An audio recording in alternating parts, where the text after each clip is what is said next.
How's it going, everybody? On the Road DFS coming at you again with another DFS NFL video here, looking ahead to week 3. It's been a little bit since my last video, so I apologize. Did not get a week 2 video out, but I'm going to try to get more consistent with this and get you at least one NFL video per week here.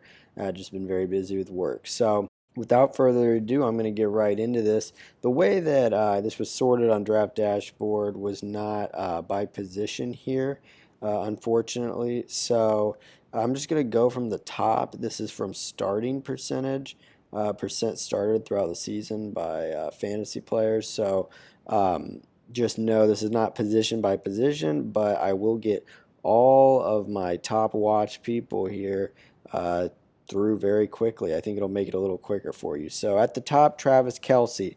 It goes without saying he's the top tight end. He's the most expensive tight end as well, but I don't really think you can go wrong with Travis Kelsey unless he gets injured. I strongly believe that. I don't care that the Chargers defense is actually ranked 7th against the tight end. Or that might just be overall ranked 7th. I'm not really sure, but you would think it's not a great matchup. But I think Travis Kelsey is gonna get his. Dalvin Cook is next up, and Dalvin Cook last week seemed like he had some injury issues that kept popping up. He finished the game out, but my thinking here is a lot of ownership's going to go to Derrick Henry after that monster Week 2 performance against Seattle, which was outstanding. Hope you had him in your lineup. I did, and I was very happy with that. But all of this reaction to that is going to go towards Derrick Henry ownership. And I think we need to look at who did Derrick Henry do that against? He did it against Seattle. Don't get me wrong, Derrick Henry is a great player, but I think in this situation, it might make more sense to look at who he did that against than to look at Henry himself. He's a great player, but I mean, it takes some real defensive deficiencies to let someone have a game like that. And that's why I turn my attention squarely onto the Seattle defense, which is going to be reeling after last week, what Henry did to them. Look for Dalvin Cook, assuming he's 100%. Even if he's not 100%, look for him to probably rip them up. I'm expecting this game to be a shootout and probably not get out of hand in either direction. Think it's going to be a fairly close game, probably a score or two. So running the ball should be on the table at all times of the game, I would think. Next up, we have DeAndre Hopkins. You know, this is probably someone you want to stack with Kyler if you wanted to run that. Jacksonville, Arizona, it's a lopsided matchup. I think Arizona is one of the best teams in the league this year from what we've seen so far. Definitely got lucky to have beaten the Vikings on that missed field goal, but that's a whole other story. They look explosive, and Jacksonville is one of the worst teams in the NFL. In fact, they were the worst last year. So the big concern here is if this blows out, does Arizona keep running it? Do the starters even stay in, depending on how big of a blowout it is? I don't have those answers. But if it's a big enough blowout that they're considering something like taking the starters out, I would have to think that Hopkins had a pretty good game. It's not a lock, but it's probably the case. Next up, Darren Waller. He's the second most expensive tight end. A bit of a, I don't want to call it a disappointing game because it was still okay for a tight end. He got 9 last weekend, but he had 22 before that on 19 targets. And the Steelers, I think, just game planned a lot better for him. I don't think Miami will be able to control him as well as Pittsburgh did. We'll just have to see, but I don't mind going to him. I kind of feel like if I'm going for a pricey tight end like that, though, I'm just going to cough up the extra 1.1K and go to Kelsey, though, in all honesty. But if you have a kind of build that you really like with Waller in it, if it works super well, definitely have no issue at all going to Waller. I would look for him to hit double-digit fantasy points once again. His targets were down, 12 less targets against the Steelers. That just goes to show what I was talking about. I think the Steelers have a legit defense, and I think that his game planned a lot better for him than the Ravens did. Although I don't think the Ravens defense is bad either. I don't know. They just kind of got ripped up. It was week 1. That might have had something to do with it. Monday night. I don't know. Stephon Diggs. Now, Washington's defense is actually pretty good. Uh, I do want to make that clear. I think Washington's D is good. I don't think their secondary, though, specifically. I don't think their secondary is their strength. It's their D line. So I would look for the Bills receivers to still have a good game. This one isn't like, of all these players on my watch list, Diggs is not one that I like the most. He's probably more on the back end as far as my watch list. But he did still make my watch list because at the end of the day, this is Stephon Diggs. This is the Buffalo Bills defense. Washington is not a very good team overall. And I would also say there's a little blowout risk here. And those factors all contribute to like maybe a like but not love mentality that I have towards Stephon Diggs here against Washington. Next up, Nick Chubb against Chicago. Now, Chicago's defense is fairly good. I mean, we're only 2 weeks in. That concerns me a little bit, but the Browns have what is widely considered the best offensive line in the NFL. Nick Chubb is going to get his carries. I mean, he had 11 rushes, 15 rushes. They're expecting him to get 13 rushes here against the Bears, excuse me, and 1.5 probably targets there. So I like Nick Chubb in this spot. And I'm going to talk about this a little bit more. The Browns, if you haven't heard, put Jarvis Landry on the IR. I believe that means he's going to miss at least 3 weeks.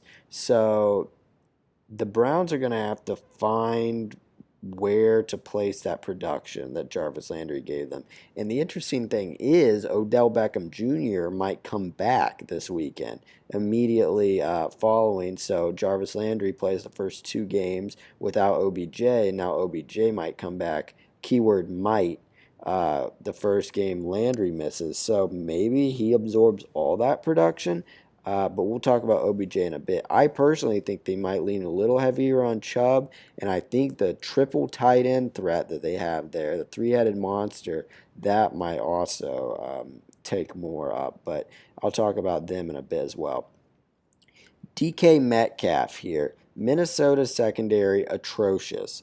I like Seattle's receivers, and I like Russell Wilson. I will get to that in a second. But here's the thing about Metcalf. He's a bit contrarian because he has had the quiet games compared to Tyler Lockett so far this year, which is interesting because week 1, I'd have to go back and look, but I can just about guarantee you that Lockett was widely less owned than Metcalf in DFS. Metcalf, he's a household name. Lockett through the first 2 weeks has just absolutely killed it out there. Metcalf has been kind of so-so. But if you want to switch it up a little bit, I could see Metcalf being less owned than Lockett. Although this here on Draft Dashboard has them both at 13% estimated ownership, I got to think that Lockett has more ownership than Metcalf, though. That's just my take. Next up, here's a quarterback, Patrick Mahomes. Now, he's only really here because he's Patrick Mahomes, and that's it. I don't love the matchup with the Chargers. Their defense is pretty good. In terms of matchup, it's just nothing special about it, really. But he is Patrick Mahomes, and I have to include him, and I have to have some exposure just because it's Patrick Mahomes. That's that. Not really too much analysis on that. Najee Harris next. It says Cincy here actually has the 10th defensive rank, number 10, and I don't know. That's not a good thing, obviously, for Najee, but it seemed like he got a little more comfortable last week. He put up 17. The week before that, he just put up 5. So it was good to see him kind of get settled down, and we saw him score his first career touchdown on a pass from Big Ben there. So I like the Najee Harris play, but he was very highly owned in some competitions I was in. So if you're trying to get a little different, I would probably stay away from Najee, but that's just my take on him. I think he will have a solid game. Just know that it'll be chalk. Austin Eckler for 7,000. Now, this is kind of my take on Najee Harris here. Save 500 and give me Austin Eckler against a better defensive matchup against Kansas City. I would definitely take that. Eckler has been solid. He scored 12 and then 18 in his first two games. I really like this play at 7K. I think Eckler is a bit underpriced here. Next up, Calvin Ridley, and this is a matchup I like a lot for both offenses. I could see the Giants and the Falcons lighting each other up, quite honestly. Both have poor defenses. This could end up being a shootout, honestly. And I like Ridley in that situation. He caught a touchdown last week.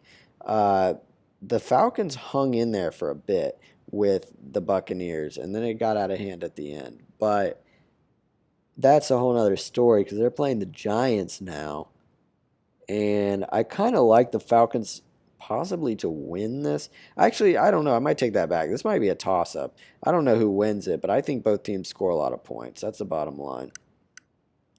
Kyler Murray against Jacksonville. We already kind of talked about this. I don't mind spending up at quarterback these days at all. The days of spending down on your quarterback, I think, are dead in fantasy sports in general. Kyler Murray for 9,000. You're spending the most on a quarterback, but I think you're getting the most. It's the same analysis of the risks that I gave for Hopkins a second ago. You just have to realize if this game blows out, he might not even finish the game. They could put the backups in if it's like really ugly. But I would hope that Jacksonville somehow puts up a good enough fight that it keeps Murray throwing, in which case he could have an insane game. He's always, a risk to have an insane game, but I like the potential here. It's just the blowout risk is totally there. Keenan Allen next, and it's again he's just here. I mean, he's Keenan Allen. That's kind of why he's here. Kansas City's a good matchup for him actually, but Herbert has been pretty solid this year so far, and I think he's thrown for over 300 yards every game so far. And Keenan Allen, of course, is number one. We're going to talk about his number two here in a little bit later on, but 13 and 15, not in that order. It's actually 15, 13, week one, week two. Good stuff from Keenan Allen there. And at 6'9", I like the price. Tyler Lockett at 8K. I'm going to keep this one short and sweet. He has been great so far. I think a lot of people are going to go to him. I think he's a little overpriced now. Now, I totally understand that for what he's been doing, he's not overpriced. If he's putting up 24 or 28, that's a great price.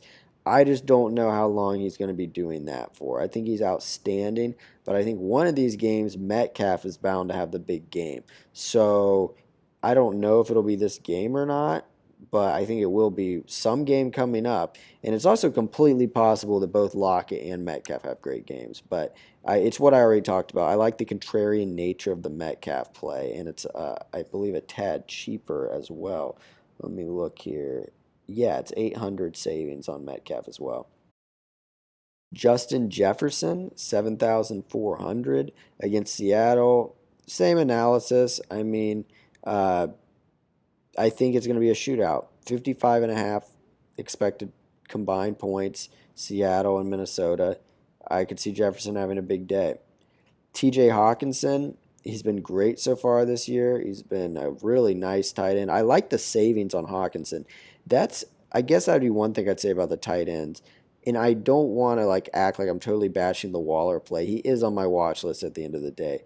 But if you're going to take a savings and not go for Travis Kelsey, feel like you might as well just go all the way down to Hawkinson and not worry about Waller.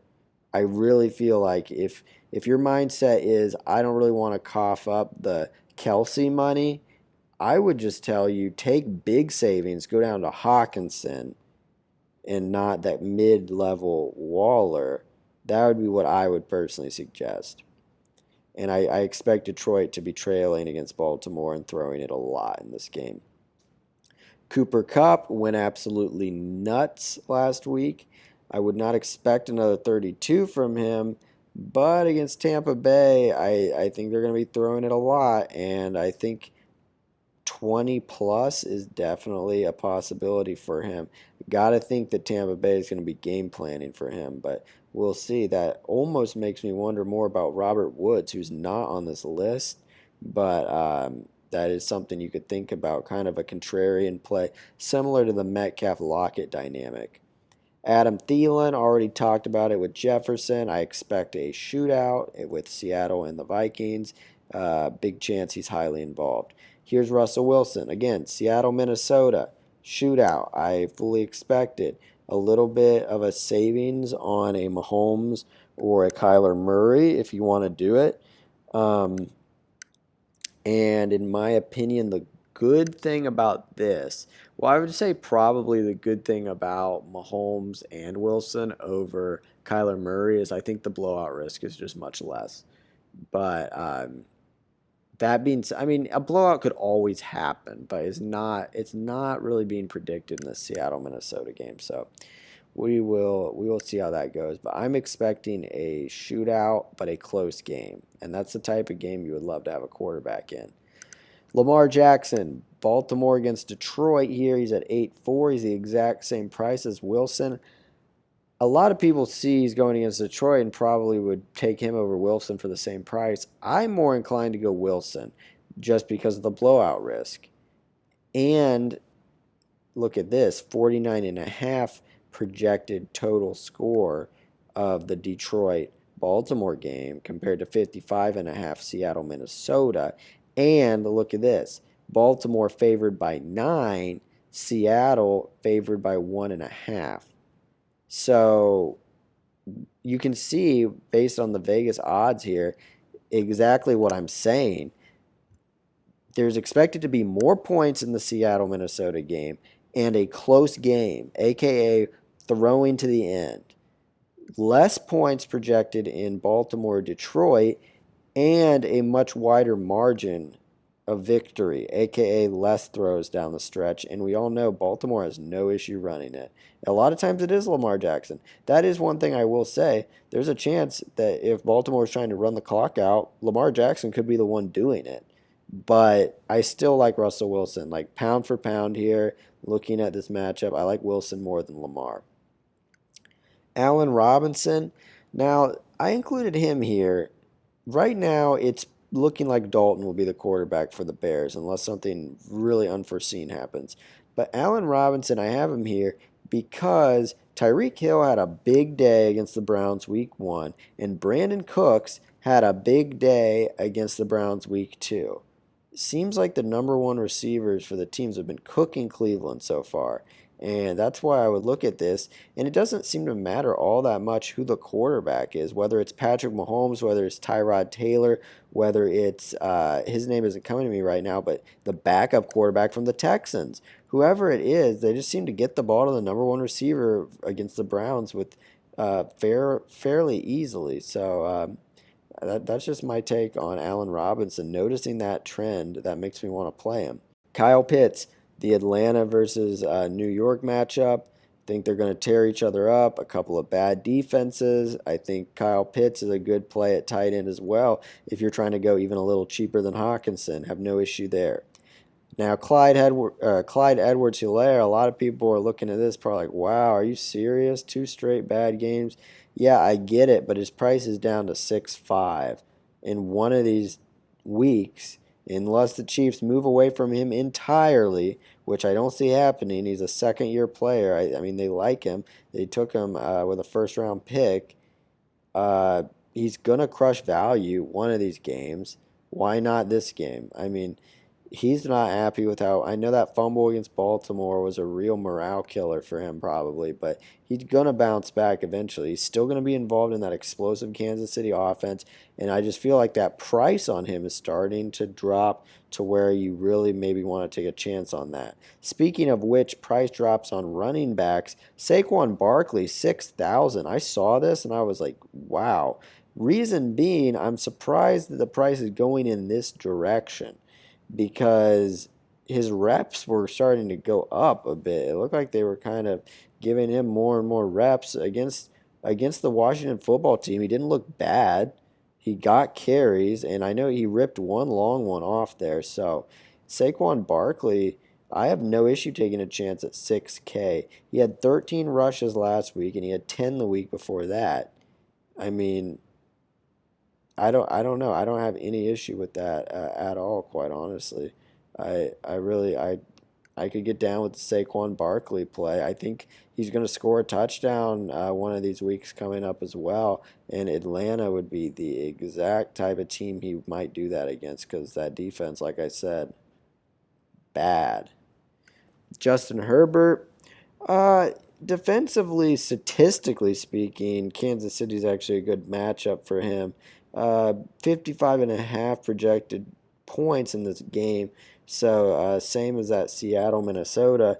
Uh, Basically, you just have to hope for a shootout. And Herbert has looked good this year. Like I said, I really do like him. I had him in a lot of my lineups last week, and yeah, I mean, not much else to say. Probably a shootout. Chargers, Kansas City. Chase Edmonds against Jacksonville here. And, this is a matchup we love. Arizona versus Jacksonville. 7.5 point favorites. I've already talked about with several of these guys. But if Arizona is beating Jacksonville, but at the same time not blowing them out so badly that the backups come in that middle range where they're beating them pretty good and they just want to pound the ball, Edmonds could be that guy. I don't know if James Conner would get more carries in that situation or what. I kind of doubt it.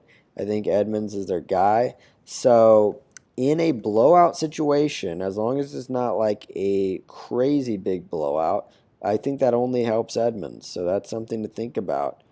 Definitely. You could stack Edmonds with Kyler Murray. I believe I was told that they have the highest correlation between running back and quarterback in terms of their points.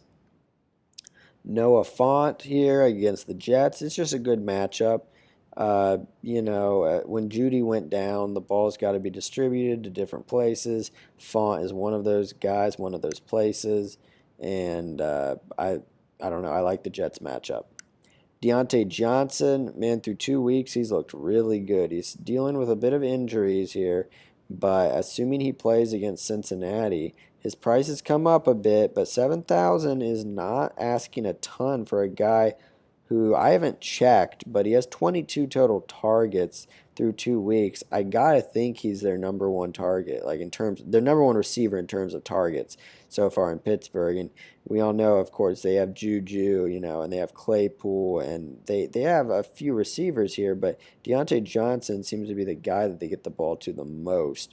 So his price isn't to the point where I'm not comfortable with it quite yet. I think 7,000 is still reasonable on Deontay Johnson. Just got to monitor that injury situation. Next up, James Robinson. Here's the thing. Week 1, the Jags got blown out. The game script totally went away from Robinson, and he only got 5 rushes.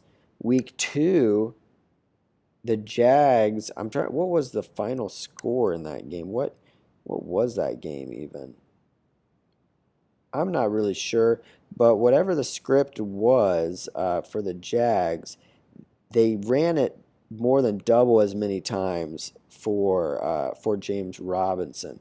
So that just tells me how much the game script had to do. Oh yeah, it was the Broncos beating them 23-13. So it was a 10-point game, and you see how Robinson's rushes more than doubled when they weren't getting totally blown out of the water.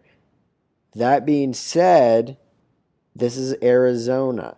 So I actually don't know if I'm going to keep him on my watch list now that I'm thinking about this. The game script would tell you maybe stay away from James Robinson. But again, he'll probably be low owned if this somehow stays close. It could be big. Jamar Chase against Pittsburgh. He's been really nice so far, honestly. 18 in his first game, 12 in his second. Really kind of pleasantly surprised by how soon he's put up these great numbers for Cincinnati.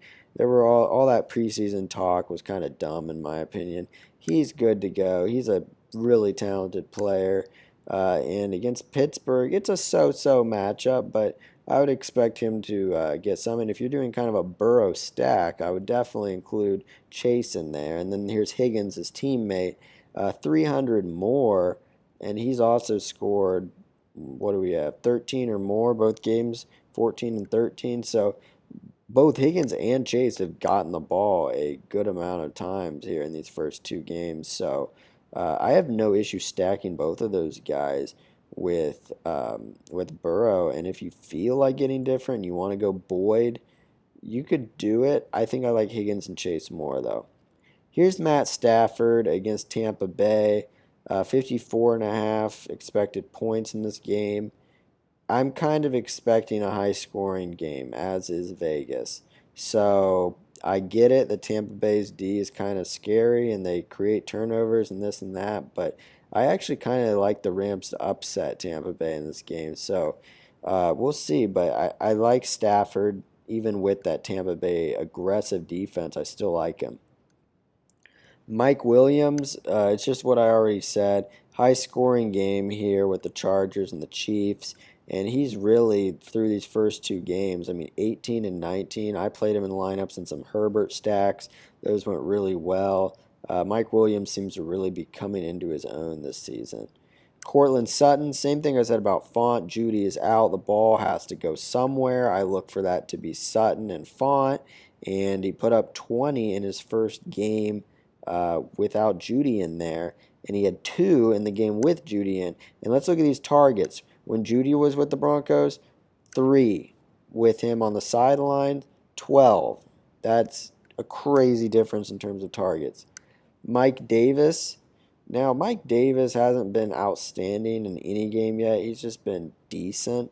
But against the Giants, I'd look for that to improve some. I mean, their defense is not good. I've already talked about this. I think Atlanta and New York are going to tear each other up offensively. I think Minnesota and Seattle are going to tear each other up. And I think maybe to a lesser extent, the Rams and the Buccaneers as well. Higbee, he's just going to be out there on like 100% of snaps. I know he was not good last week, obviously. He only got 1 target.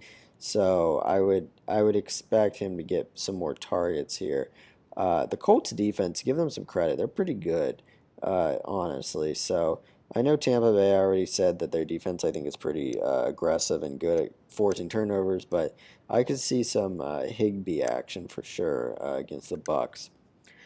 Taishan Williams, the running back for Baltimore here. Now, what I like about this is they could be beating the Lions, and Williams still gets a lot of run.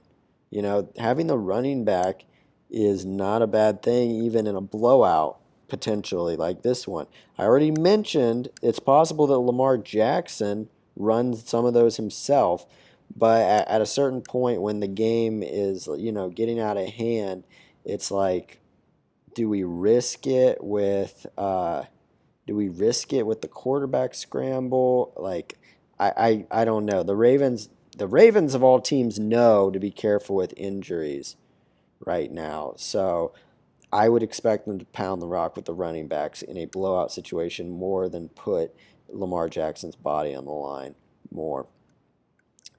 Jared Cook, Chargers, Kansas City, already talked about it. They're going to air it out. Jared Cook had a touchdown against the Cowboys that was overturned. Man, argue with me in the comments if you want, but I thought the reffing in that Dallas Chargers game was just all around horrible. That was like one of the worst refereed games that I've seen in a while.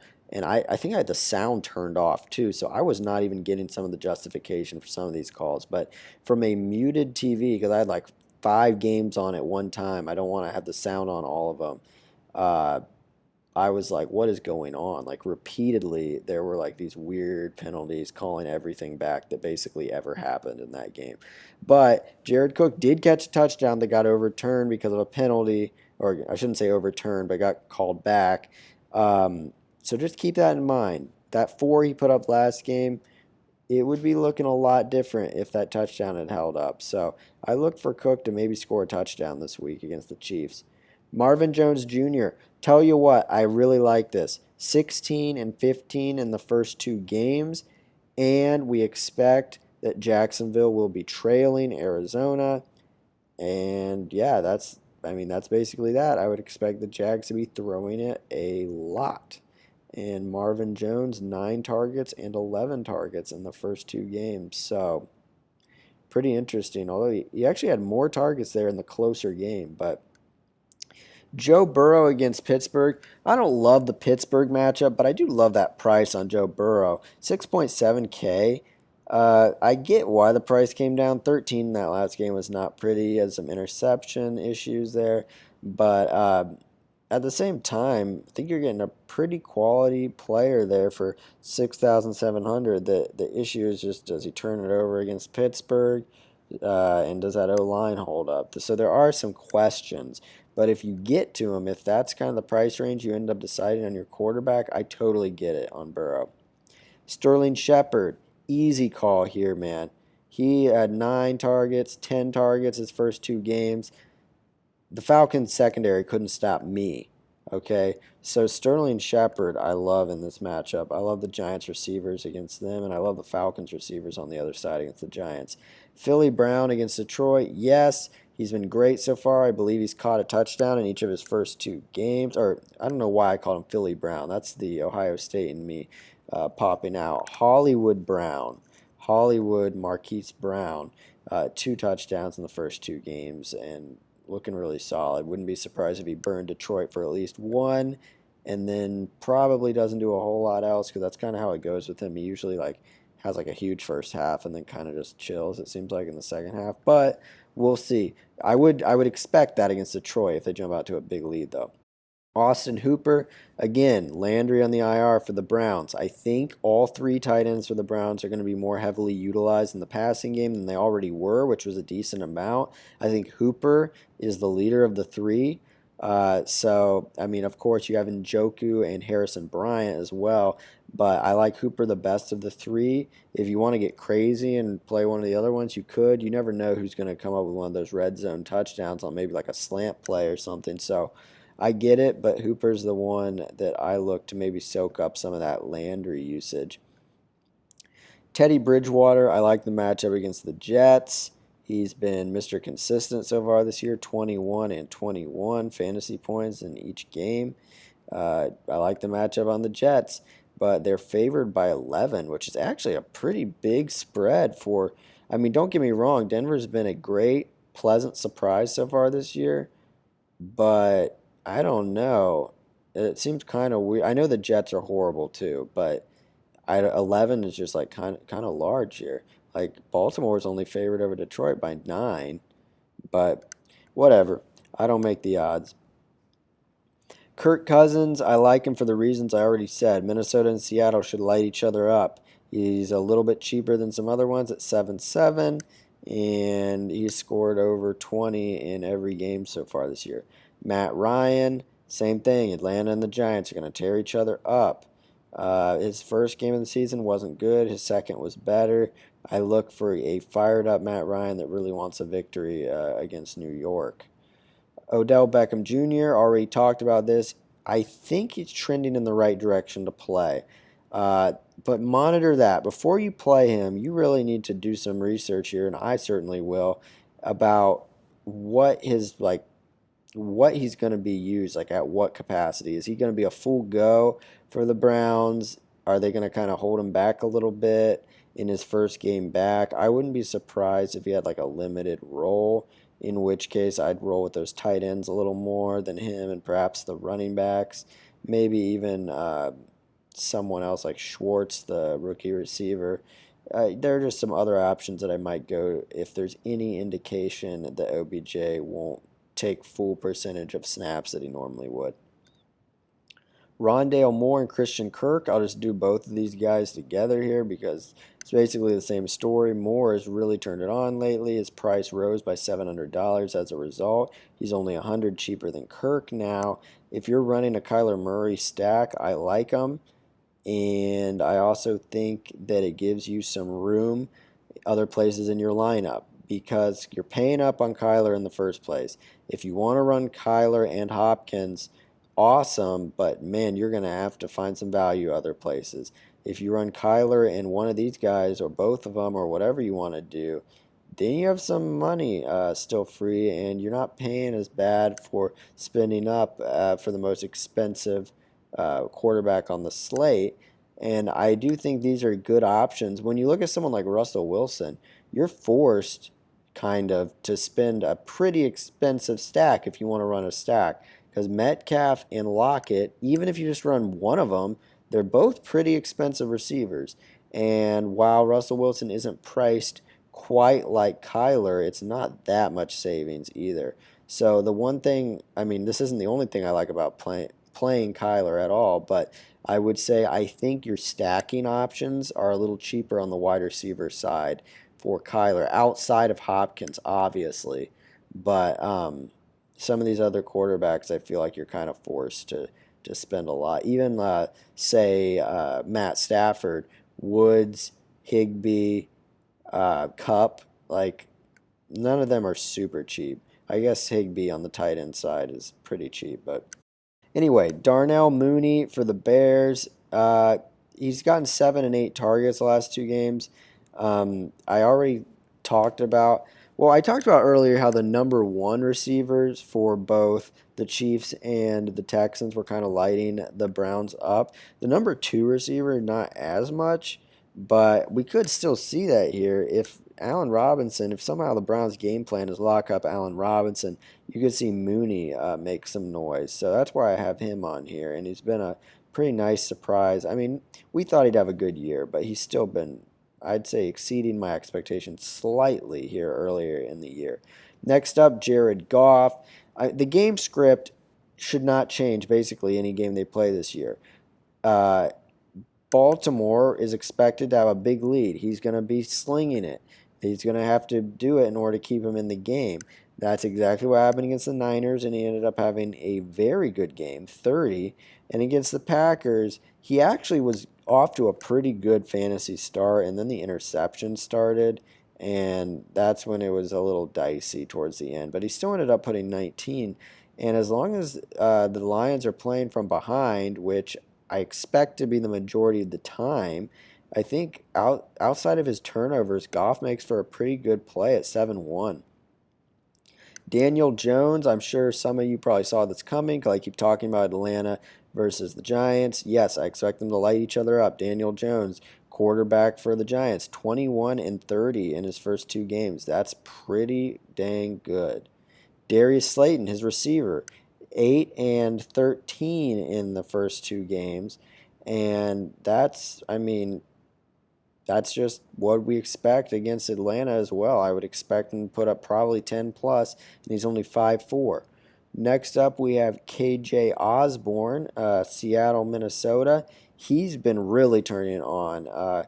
Some people were on him early, some were not, but either way, the secret's out now. KJ Osborne's legit. He's putting up legit fantasy numbers. Still only 5'1", pretty cheap there. He's just not who you think of when you think of Minnesota. You think of Thielen and you think of Jefferson, but don't forget about Osborne. He's a cheaper option if you need some savings there. And then Quintez Cephas, he caught that touchdown against the Packers.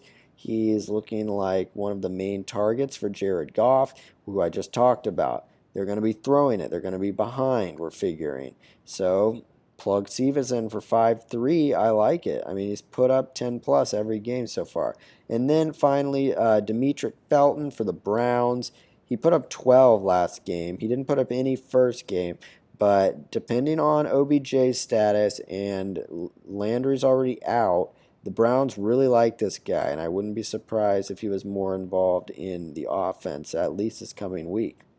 So that's my total watch list for you guys. If you love the content and want to see more of it, please consider leaving a like and subscribing. And I will be back next week with another DFS video for the NFL, breaking down how everything went this week and looking ahead to the next week. And that's it for this episode of On the Road DFS, breaking down the NFL Week 3 main slate. So have a good one, and I hope to see you in my next video.